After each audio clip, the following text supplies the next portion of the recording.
Hi, I'm Rich Stotts, and welcome to Lesson 4 of Change Management for Maveners, or Change Management for Engineers. Today, we're going to talk about the steps in the change management process. This is just an overview, and then in future videos or lessons, we're going to go ahead and go into detail on what those steps are.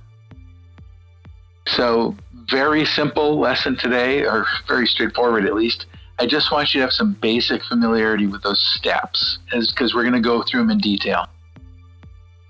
Now, I am a disciple of David Garvin. He's now a professor emeritus from the Harvard Business School, and he was a master of change management. And what Dave Garvin said was that if you want the probability of successful change, and that goes from 0, which is improbable, right, not going to happen, to 1, which is almost certainly going to happen. He said that that was the product of 3 things. The first of those was dissatisfaction with the status quo, or willingness to change.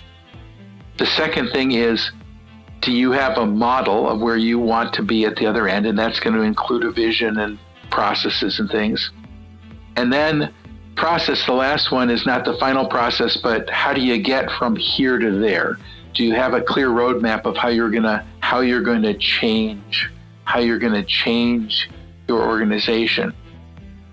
So if any one of those things is 0 times anything else is 0, right? So what is the area that causes the biggest problems for organizations? Well, 2 things. First of all, organizational inertia, or dissatisfaction with the status quo. In other words, people don't want to change. Often, even though the leadership can be very excited about change, if the rank and file and your middle managers are not excited about it, that dissatisfaction gets closer and closer and closer to 0. The other thing is that model, that vision of the end state. A lot of times people say, hey, want to change, but they don't really have a clear idea of what that end state looks like in their mind. We're going to go through all those things and talk about how you can get your 0s closer to 1 in those areas. Also, reference that dissatisfaction with the status quo.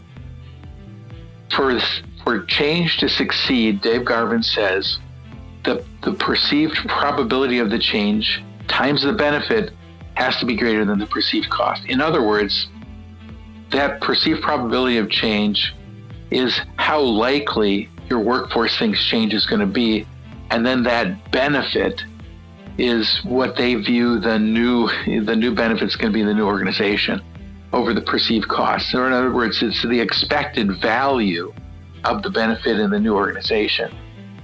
If they believe that change is very likely, then the benefit doesn't have to be all that much greater than the perceived cost. Now again, you see perceived a lot in this.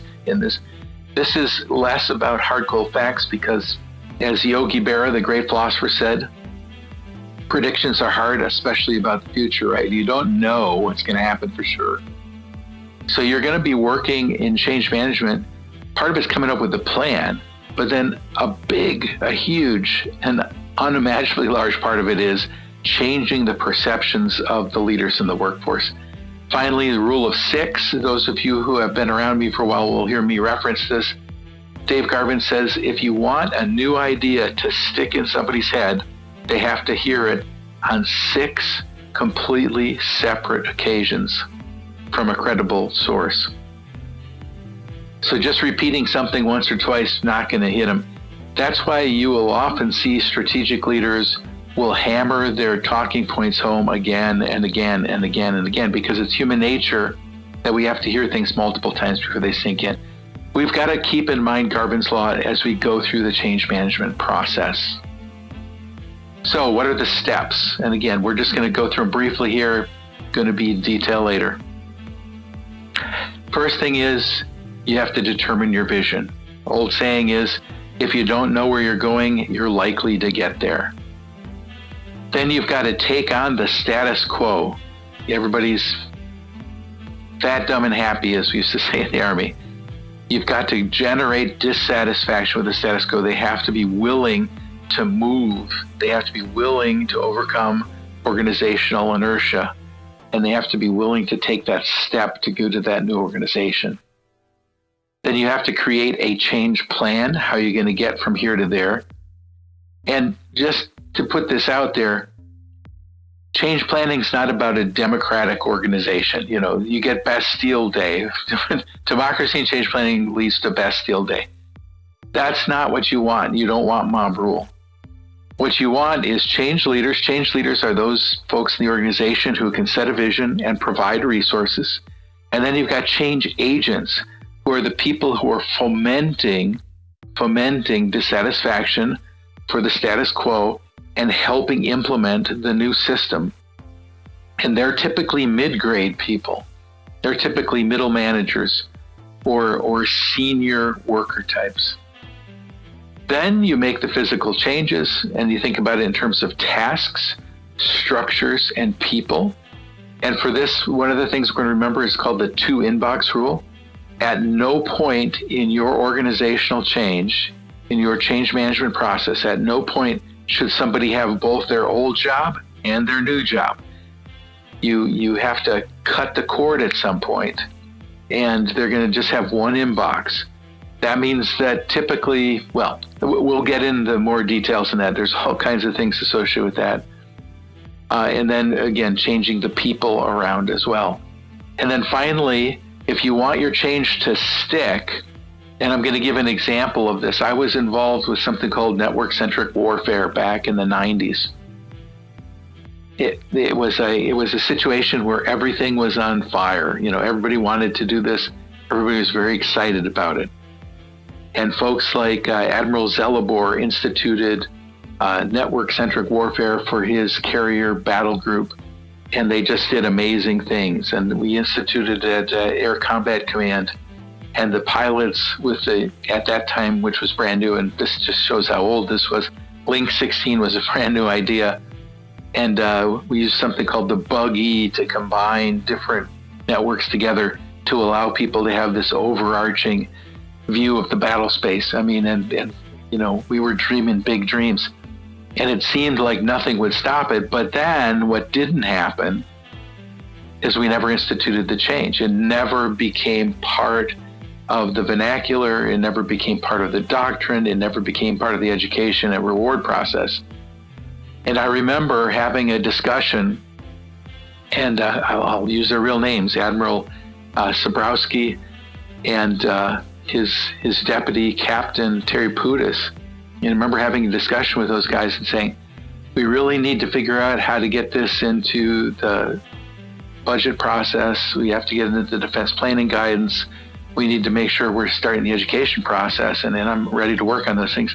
And I was told, no, we don't need to do that. This will become prima facie evident and self-sustaining. We're not going to mess with all that organizational stuff. Lo and behold, you know, it died. It died shortly thereafter for a variety of reasons. Don't make that same mistake that those big thinkers in the Defense Department made at that time. Figure out how to get that change institutionalized. Figure out how to pick the right people. Figure out how to train people about it through education, training, validation. And again, we're going to talk about that. A lot of what you're going to hear in this course, you know, is the experience based on the bad lessons, right? Not the bad lessons, but bad experiences led to lessons learned, I guess is a better way to say it. And so you're benefiting from 40 years of mistakes and learning from those mistakes. So what are my closing thoughts? This was very short, less than 10 minutes, but the key to understanding change management requires soft skills, but it's engineering at its core. And remember, we talked about PAIR 2, persistence, agility, information, and reach, range, or redundancy for the last hour. We're going to have a short class on each one of these following steps. But again, remember that there's a lot of math, science, and engineering involved with the change management process. And as you heard in the last lecture, the last lesson, know yourself and know your client, and you'll be successful in 10,000 change managements. Just looking ahead, now we're into the change management steps, and the next class is going to be how do you create a vision? How do you create a vision? As with many things in this course, even though we're talking about part of change management for engineers, how to create a vision is something you can use in almost every aspect of your life. Thank you all very much. I look forward to talking to you at the next lesson. If you're watching this on YouTube, please go ahead and click on like and subscribe if you're interested in keeping up with this. Thank you very much and have a great day.